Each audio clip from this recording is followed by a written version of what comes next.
السلام عليكم. صحيت الصبح لقيت جسمك مكسر، عندك احتقان في الأنف، كحة بسيطة ومش قادر تقوم من السرير، عندك دور برد يعني عاوز تتخلص منه بسرعة. أول حاجة خد راحة، لو تقدر تاخد راحة في البيت وما تطلعش بره ده هيفرق جدا في التحسن. ما قدرتش يبقى يا باشا تلبس كمامتك قبل ما تطلع من البيت وتفضل معاك طول الوقت، وتغسل ايدك كويس كل فترة.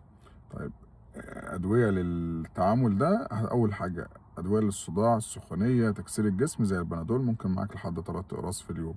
أدوية للاحتقان زي الكونجستال ممكن تاخده مرتين في اليوم. سوائل دافية كتير، مية وتحط عليها ليمونة كل فترة عشان تاخد فيتامين سي اللي تساعد جهازك المناعي. ما تاخدش أي مضادات حيوية في دور البرد، ده دور برد فيروسي مش محتاج أي مضاد حيوي. اتكلمنا قبل كده في فيديو ارجع له امتى هنحتاج مضاد حيوي، ومش هناخده غير لما نروح لدكتور وهو اللي يكتبه لنا. حاول بقدر الإمكان وأنت بتشرب السوائل الدافية هتلاقي طالع منها بخار، استنشقه هيفتح مجرى الهواء، وهيبقى يقلل الإفرازات شوية، وهيفتح الشعيرات الدموية بحيث إن تقلل الاحتقان. كل الحاجات دي هتساعدك بشكل كبير إنك تتخلص من دور البرد في أقل من يوم. وربنا يحفظكم ويسعدكم.